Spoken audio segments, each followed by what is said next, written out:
जय श्री महाकाल। आप सभी लोगों को भैरव सीरीज़ की ये जो वीडियो है, ये कपाल भैरव के अंतर्गत आने वाली दूसरी वीडियो है, जिसके अंदर कि मैं आप लोगों को बताऊंगा कि कपाल भैरव की आराधना जो है वो घर में किस तरीके से की जाए। और वैसे तो लोग जानते ही हैं, सभी लोग जानते ही हैं कपाल भैरव की आराधना घर में किस तरीके से की जानी चाहिए और किस तरीके से इनकी पूजा विधान वगैरह है। इनका मूल मंत्र भी दिया हुआ है पहले, फिर भी मैं आपको दोबारा बता देता हूँ इस वीडियो में। कपाल भैरव का जो मूल मंत्र है वह ओम कम कपाल भैरवाय फट स्वाहा, यही इनका प्रयोगात्मक मंत्र है। मतलब एक दिवसीय जो प्रयोग विधि है उसके अंदर भी इसी मंत्र का प्रयोग होता है। और नित्य जो पूजा विधान इनका है, नित्य इसकी एक माला जो आप घर में है जो कर सकते हैं। स्थापना करने के लिए आपको क्या करना है, आपको एक मूर्ति लेकर के आनी है, ठीक है। उस मूर्ति को काले वस्त्र पहनाने हैं और उसके बाद में उसको स्नान करवाना है जल से। दूध से नहीं करवाना है, गलती से भी भैरव को दूध से स्नान नहीं करवाना, ठीक है। जल से करवाना है। और अगर आपको ज़्यादा आपको तीव्रता चाहिए तो आप शराब से नहला सकते हैं, लेकिन वो घर के मंदिर में रख के ना नहलाना। घर के मंदिर से अलग किसी पात्र में ले लेना उनको और वो उस पर उनको स्नान करवा लेना शराब से। जल से स्नान करवाना है। उसके बाद में उसमें कपाल भैरव का जो मूल मंत्र है, इससे संकल्प लेकर के कि हे बाबा कपाल भैरवनाथ, मैं आपको घर में प्रतिष्ठित करना चाहता हूँ, मेरे ऊपर कृपा करें और इस विग्रह के अंदर स्थान ग्रहण करके मेरे घर को अनुग्रहित करें। इस तरीके से विनम्रतापूर्वक संकल्प ले करके और कम से कम 11 माला ओम कम कपाल भैरवाय फट स्वाहा की आप जाप करें। वहाँ पे आप भोग कुछ भी लगा सकते हैं, ठीक है। आप इनको किसी भी तरीके के सात्विक भोग लगा सकते हैं। मैं जो लगाता हूँ, मैं सिगरेट का भोग लगाता हूँ, ठीक है।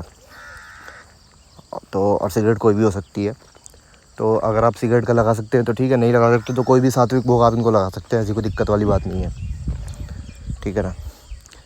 करने के बाद में, इनको स्थापित करने के बाद में, देखिए जब भी आप किसी भी देवी देवता को स्थापित करते हैं, यानी कि प्रतिष्ठित करते हैं, प्राण प्रतिष्ठा जिनकी आप करते हैं, तो उनकी जो पूजा होती है वो रोज़ होनी चाहिए, चाहे आप करो चाहे कोई करे, लेकिन उनकी पूजा रोज़ होनी चाहिए। क्योंकि प्राण प्रतिष्ठित मूर्ति की अगर पूजा आप डेली नहीं करते हैं तो उस विग्रह का अपमान माना जाता है। क्योंकि हम ये मानते हैं कि प्राण प्रतिष्ठा के बाद में देवता का वास उस घर में होता है, और जहाँ पे देवता का वास होता है वहाँ पे उनकी पूजा नित्य होनी चाहिए।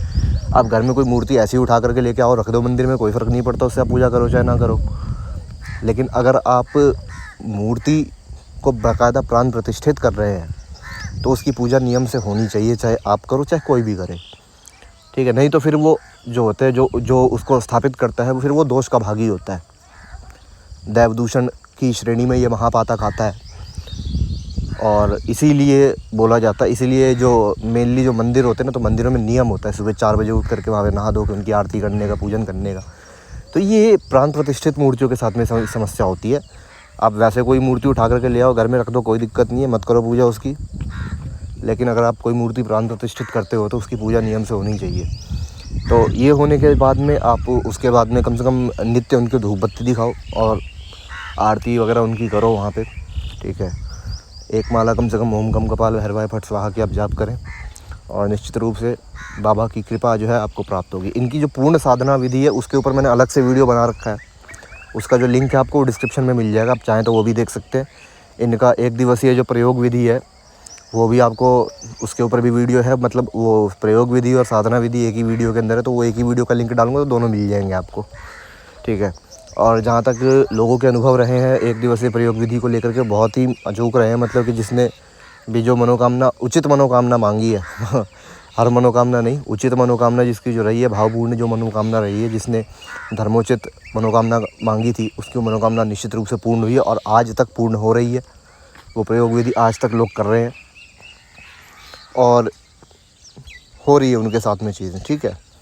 तो यही था इस वीडियो में, इनकी जो स्थापना विधि थी मैंने बता दिया आप लोगों को। और जो अगली वीडियो मैं बनाऊंगा उसके अंदर मैं भगवान श्री कपाल भैरव के सबसे बड़े भक्त की कथा आप लोगों को बताऊंगा। जैसा कि सीक्वेंस चल रहा है, हर भैरव के सबसे बड़े भक्त की कथा, उसी तरीके से मैं आपको यहाँ पर भी बताऊँगा, ठीक है।